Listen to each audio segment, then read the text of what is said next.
no creo que estemos al borde de un intento de golpe de Estado. Lo que sucede es que la vicepresidenta ha presentado una denuncia en el Tribunal Contencioso Electoral, en el que acusa al presidente de lo que se llama violencia política de género, que es una de las infracciones muy graves que está contemplado en el Código de la Democracia o Ley Orgánica Electoral, que efectivamente establece como una de las posibles sanciones a esta infracción muy grave, multas, suspensión de derechos políticos, suspensión y destitución del cargo. A aquellas personas que cometen violencia política de género, por ejemplo, y que no permiten el libre ejercicio de los derechos políticos y el ejercicio de un cargo público a una mujer, efectivamente. Y ahí hay lo que podríamos denominar en derecho antinomias, ¿no? Porque la Constitución de la República nos dice que el presidente de la República solo puede ser destituido mediante juicio político por la Asamblea Nacional. Eso dice la Constitución. La Constitución no habla de otro tipo de destituciones. Frente a una situación que aquí se ha presentado, yo no creo que el Tribunal Contencioso Electoral tenga las facultades de destituir a un presidente de la República. La situación es muy delicada y se generaría un ambiente de desestabilización de la democracia. Pienso, y creo que muchos ciudadanos han de coincidir conmigo, independientemente de que nos caiga bien o nos caiga mal la vicepresidenta, que este asunto ha sido muy mal manejado por el presidente de la República desde un inicio, ¿no? El hecho, mire, de que haya sido parte de su binomio, ¿de quién es la responsabilidad? De él, fundamentalmente, de la organización y sobre todo del candidato a presidente, que es quien elige prácticamente a su vicepresidenta. En este caso, pues designaron, a una persona a la que seguramente no conocían, no eran compatibles desde el punto de vista ideológico.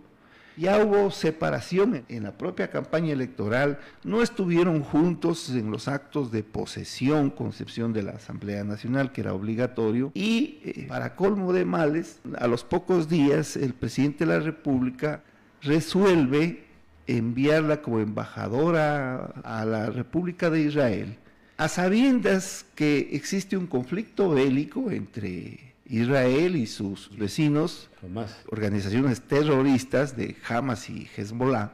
Inclusive yo consideraría una falta de respeto con el Estado de Israel que se debate en unas circunstancias tan conflictivas y tan difíciles. Entonces, ha existido un acoso permanente. No creo que su condición de mujer, esto es importante para configurar la infracción que está en el Código, porque el ingrediente esencial o el elemento esencial para que se configure la infracción denominada violencia política de género implica que por su condición de mujer sufra una serie de acosos, una serie de discriminaciones, una serie de medidas atentatorias contra sus derechos.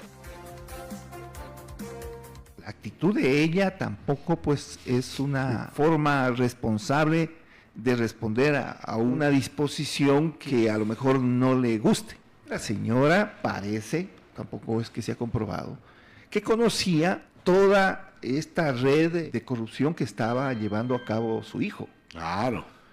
Y esto no es cualquier cosa. Vea, yo lo menos que le tengo a esa señora es simpatía. Pero este tema ha sido pésimamente manejado por la señora, obviamente con todas las malas intenciones que pueda tener, pero también por el presidente. Así es. ¿Qué necesidad tenía de convertirle en una víctima? Yo creo que es importante definir qué se entiende por violencia política de género. Violencia política de género es cuando se intenta violentar derechos políticos o derechos a las personas por su condición de mujer, por su condición de mujer. Supongamos que la presidenta fuera mujer, tenemos un presidente mujer, y que el vicepresidente fuera varón. También podría la presidenta enviarlo al vicepresidente de embajador a Israel. A Marte. O a Marte. Entonces el señor, ¿qué va a decir? Violencia política de género. Claro. No, entonces definitivamente, si hay un abuso de esa figura, porque todas las mujeres que ejercen un cargo público no necesariamente son sujetos de violencia de género, sino simplemente pueden ser sujetos de ilegalidades, inclusive de discriminaciones, pero no por su condición de mujer. Claro. Yo creo que esto no pasa, es una coyuntura que le permite al gobierno hacer un poco de propaganda política, pero yo creo que también es condenable las malas intenciones que hay desde la propia vicepresidenta de la República. Hay mujeres que realmente son admirables, por ejemplo, Claro. María Corina Machado en Venezuela. Y puede ver usted cómo una mujer inteligente, obviamente, se ha convertido en la líder mundial de la defensa de la democracia del pueblo de Venezuela. Es una mujer y yo no me siento mal que una mujer esté jugando un papel tan importante. Yo inclusive creo, y se lo digo así sinceramente, yo creo que estaríamos mejor si nos gobernaran las mujeres. No porque una ley diga que tiene que ser mujer, porque pasa lo que está pasando en Colombia. Ahí tiene una vicepresidenta que ni siquiera puede hablar. Claro. Las mujeres han vivido en el marco de una sociedad patriarcal y machista y han sabido por sí mismas hacer que se reconozcan sus derechos y que el Estado cree las garantías para permitir el libre goce de esos derechos. Se da una flagrante violación de los procedimientos administrativos en el Tribunal Contencioso Electoral al remover, esta es la palabra importante, no es lo mismo destituir que remover. ¿A quién se remueve? Se remueve a quien se puede nombrar libremente, por eso se habla de funcionarios de libre nombramiento y remoción. Lo que se ha procedido a hacer por la mayoría del Tribunal Contencioso Electoral es remover al presidente del Tribunal Contencioso Electoral, amparado en una disposición del Código Orgánico Administrativo que dice que efectivamente a los órganos colegiados les corresponde nombrar y remover a sus autoridades.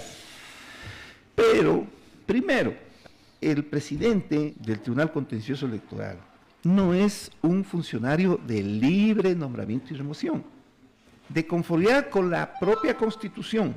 Yo he revisado la Constitución y la Ley Orgánica Electoral, el Código de la Democracia. El presidente del Tribunal Contencioso Electoral es de periodo fijo y durará 3 años en sus funciones. Y segundo, lo más importante, es la Constitución de la República la que dispone que el presidente del Tribunal Contencioso Electoral durará 3 años. Es la Constitución. Ya.